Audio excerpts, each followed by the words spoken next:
اتنے گناہ کے شمار بھی نہیں کر سکتے، ہم کس کس گناہ کو شمار کریں؟ نمازیں ہمارے دفتر میں نہیں، روزے قضا ہمارے دفتر میں ہیں، اور اپنے ماں باپ کی فرما برداری ہم نہیں کرتے، شرابوں کے جام ہم پی رہے ہیں، اور کون سا گناہ ہے جو آج ہم نہیں کر رہے ہیں، مگر مالک پھر بھی تو ہمیں آسمان سے پانی بھی دے رہا ہے، ہماری شکلوں کو بھی تو نے سلامت رکھا ہے، حالانکہ تو چاہتا تو ہماری شکلیں مست کر دیتا، تو چاہتا تو زمین میں دھسا دیتا، مگر تو ہم سے پیار اس لیے بہت کرتا ہے کہ تو نے ہمیں اپنے محبوب کی امت میں پیدا فرمایا ہے۔ یا اللہ آج کی شب میں تیری بارگاہ میں توبہ کر رہے ہیں مالک، ہمارے دلوں کو توبہ پہ مضبوطی کے ساتھ قائم کر دے میرے پروردگار۔ پکاریں سارے لوگ دل کے ساتھ اپنے خدا کو، اللہ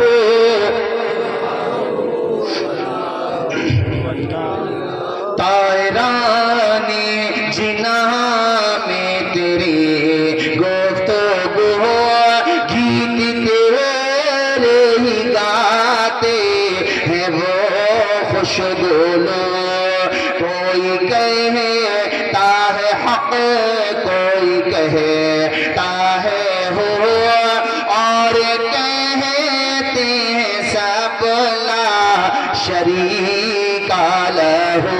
پڑھیں مچل کے، اللہ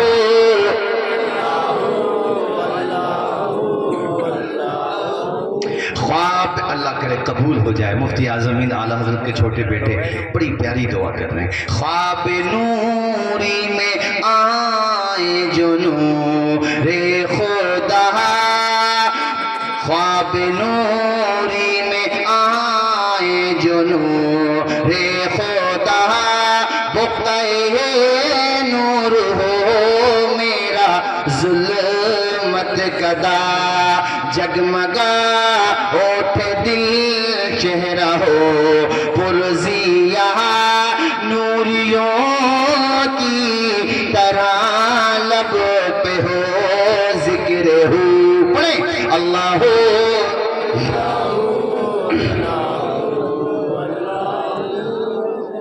اللہ کتنا کریم ہے، کتنا رحیم۔ اللہ پاک فرمائے گا ٹھہر جا، کس سے فرمائے گا ٹھہر جا؟ بتاؤ کس سے؟ یار کتنا اچھا حافظہ ہے، کس سے؟ وہ جو جہنم کی طرف بھاگ رہا ہے۔ بے شک بے شک۔ اس نے کیا جواب دیا؟ کہا یا اللہ میں اس لیے جا رہا ہوں کہ ایک بات تو مان لو۔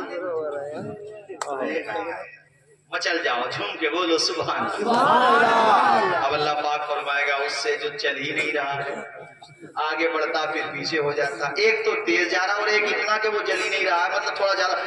اللہ پاک فرمائے گا تجھے جانا تو ہے، آگے کیوں نہیں بڑھتا؟ رو کے کہے گا مالک تو نے جہنم کا آرڈر دیا سراخوں پہ، مگر میرا دل کہتا ہے تو مجھے معاف کر دے گا۔ یا اللہ تو نے جہنم کا آرڈر دے دیا، مگر میرا دل اب بھی تیری رحمت سے نہ امید۔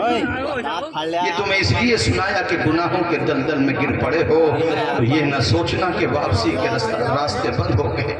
ہاں جب سانس اٹک جائے گی تو بند ہو جائے گی، اس سے پہلے پہلے یہ راستہ واپسی کا کھلا ہوا ہے، اس راستے سے واپس آ جاؤ، اپنے رب کو راضی کر لو صاحبو، ورنہ نبض ہستی خاموش ہو گئی تو قبروں پہ فاتحہ پڑھنے والے بھی نہ ملیں گے تمہیں، وہاں تمہارا کیا حال ہوگا؟ ارے تم نے جو کپڑے پہنے تھے وہ بھی اتار لیے جائیں گے، تم نے جو جوتیاں پہنی تھی وہ بھی اتار لیے جائیں گے، تم نے کیا خریدا کیا بیچا، کتنا سرمایہ چھوڑا، کسی بات سے کوئی مطلب نہیں۔ اب جا رہے ہو تو کفن کے صرف 3 کپڑے لے کر کے جا رہے ہو، اس کے علاوہ کچھ لے کر کے نہیں جا رہے ہو۔ ایک قبرستان کی دیوار پہ لکھا ہوا تھا، اے دیکھنے والے منزل تیری یہی تھی، ہاں عمر گزر گئی تجھے آتے آتے، اور کتنی بے معرفت ہے دنیا دفنا گئی جاتے جاتے۔ او صاحبو قبر کے اندر الماری نہیں ہوتی ہے اور کفن میں جیب نہیں ہوتی ہے، اسی لیے میرے اعلیٰ حضرت کہتے ہیں اندھیرا گھر اکیلی جان، دم گھٹتا دل اکتاتا، خدا کو یاد کر پیارے وہ ساتھ آنے والی ہے، وہ لمحہ آنے والا ہے، وہ گھڑی آنے والی ہے، نبض ہستی خاموش ہونے سے پہلے پہلے واپس آ جاؤ۔ اللہ تعالیٰ اس سے کیا فرما رہا ہے؟ اے بندے تو آگے کیوں نہیں بڑھتا؟ کہتا ہے یا اللہ میں اب بھی تیری رحمت سے نا امید نہیں ہوا ہوں، کیا تو نے قرآن میں نہیں فرمایا لا تقنطوا من رحمت اللہ، میری رحمت سے نا امید مت ہونا؟ یا اللہ مجھے اب بھی امید ہے کہ تو مجھ گنہگار کو معاف کر دے گا، یا اللہ میری خطاؤں کو بخش دے گا۔ اللہ تعالیٰ کو دونوں کا جواب اتنا پسند رب فرمائے گا اے میرے دونوں بندو ایک دوسرے کی انگلی تھامو، راستہ بدل لو اپنا، اب تم جہنم میں نہیں جاؤ گے، مسکراتے ہوئے جنت میں چلے جاؤ۔ اب مجھے مفتی اعظم ہند کا وہ شعر بھی یاد آ گیا جو ہم جیسے گناہگاروں کے لیے ہے قاری یونس صاحب کہ میرے اعمال کا بدلہ تو جہنم ہی تھا، میں تو چاہتا میرے سرکار نے جانے نہ دیا، میرے سرکار نے جانے نہ دیا۔ اللہ اکبر کبیرہ۔ او بھائیو توبہ کا دروازہ کھلا ہوا، واپس آ جاؤ، توبہ کر لو۔ دیکھو حضرت بشر حافی نے توبہ کی تو اللہ تعالیٰ نے کیسا قلندر بنا دیا، اور امام احمد ابن حنبل جیسا جلیل القدر محدث جنہوں نے مسند احمد ابن حنبل پڑھو تو تمہاری آنکھیں خیرہ ہو جائیں، دل روشن ہو جائے۔ احادیث کتنی یاد تھی آپ کو؟ وقت کے عظیم امام تھے، 4 اماموں میں ایک نام امام احمد ابن حنبل کا بھی تو آتا ہے۔